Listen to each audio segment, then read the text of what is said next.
देश की निगाहें इस समय 5 राज्यों के विधानसभा चुनावों पर लगी है। इन 5 राज्यों में जो चुनावी सरगर्मियां हैं वो काफी तेज है। सियासी सरगर्मियों के चलते सभी राजनीतिक दलों ने अपनी कमर कस ली है।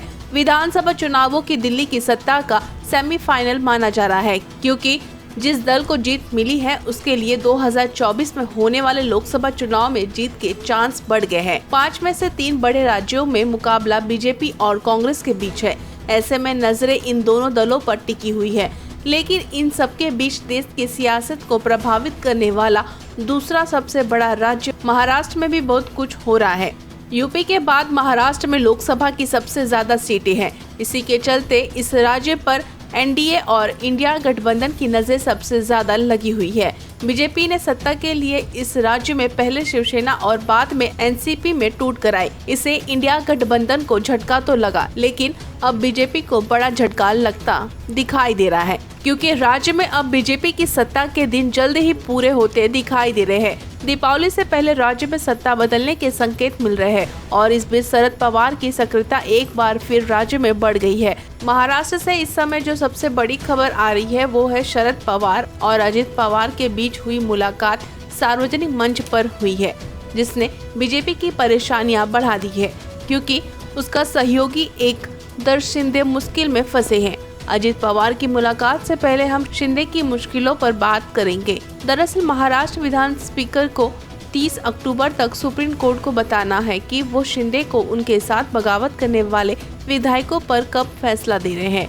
कोर्ट ने इसे सबसे पहले चीफ व्हिप के मामले में साफ साफ बता दिया है कि चीफ व्हिप पार्टी का होता है और जब बगावत हुई तो पार्टी चीफ उद्धव ठाकरे थे, इसलिए वही चीफ नियुक्त कर सकते हैं। ऐसे में व्हिप उद्धव गुट के सुरेश प्रभु का मान्य होगा, यानी विधानसभा अध्यक्ष को फैसला अब शिंदे के खिलाफ ही सुनाना है और शिंदे के खिलाफ फैसला हुआ और उन्हें विधानसभा की सदस्य से अयोग्य ठहराया गया तो उनकी कुर्सी जानी तय मानी जा रही है। यानी बीजेपी के पास राज्य विधानसभा में सिर्फ 105 विधायकों का ही समर्थन रह जाएगा। कुछ निर्दलीय विधायकों का साथ छोड़ दिया जाए तो यह संख्या 115 तक पहुंच जाएगी। ऐसे में अगर शिंदे गुट के विधायक अयोग्य करार दिए गए तो बीजेपी के साथ सिर्फ एनसीपी का अजित गुट ही रह जाएगा। ऐसे में लगातार यहाँ पर महाराष्ट्र में जो मुश्किल है वो बढ़ती जा रही है और उस समय अजित गुट के साथ किसके साथ जाएंगे ये बड़ा सवाल है। खेल इसी को लेकर शुरू हो चुका है। अजित पवार अभी एनडीए गठबंधन के साथ है, लेकिन अपने चाचा शरद पवार के संपर्क में भी वो बने हुए हैं। उन दोनों के बीच की कई मुलाकातें तो मीडिया की नजरों में आ चुकी है और कई मुलाकातों के बारे में तो खबरें मीडिया तक नहीं पहुंच पाई है। साफ है कि चाचा भतीजे के बीच कुछ तो पकड़ा है और इसलिए दोनों ही गुट एक दूसरे के खिलाफ सख्त बयानबाजी से बचते दिखाई दे रहे हैं।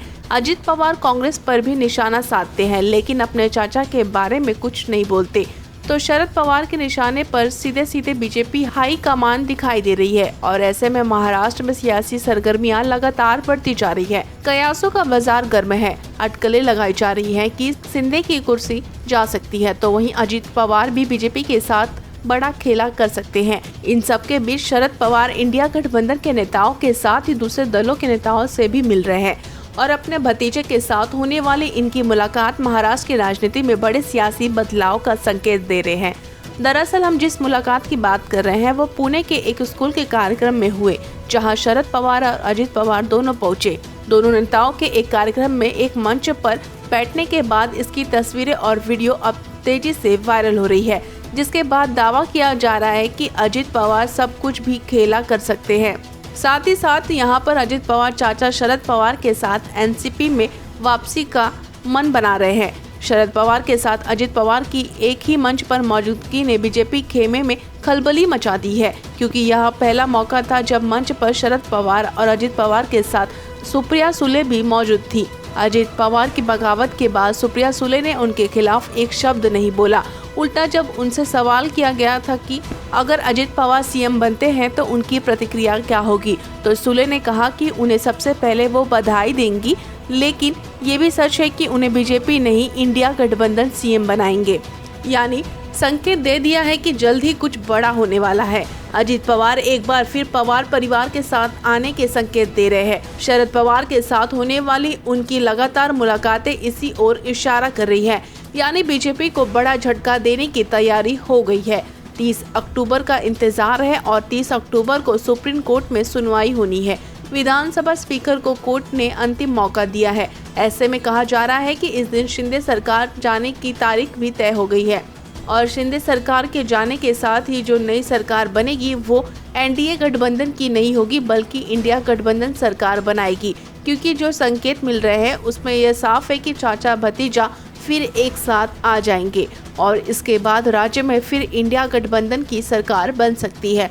और इसी डर को लेकर दावा किया जा रहा है कि बीजेपी की कोशिश है कि एकनाथ शिंदे पर फैसला किसी तरह से लोकसभा चुनावों तक खींच जाए, जिससे इसका असर लोकसभा चुनाव पर दिखाई न दे और लोकसभा चुनावों के बाद अगर सरकार चली भी जाती है तो बीजेपी को इसका ज्यादा नुकसान नहीं होगा। Fights against criminal daily newspaper देखते रहिए।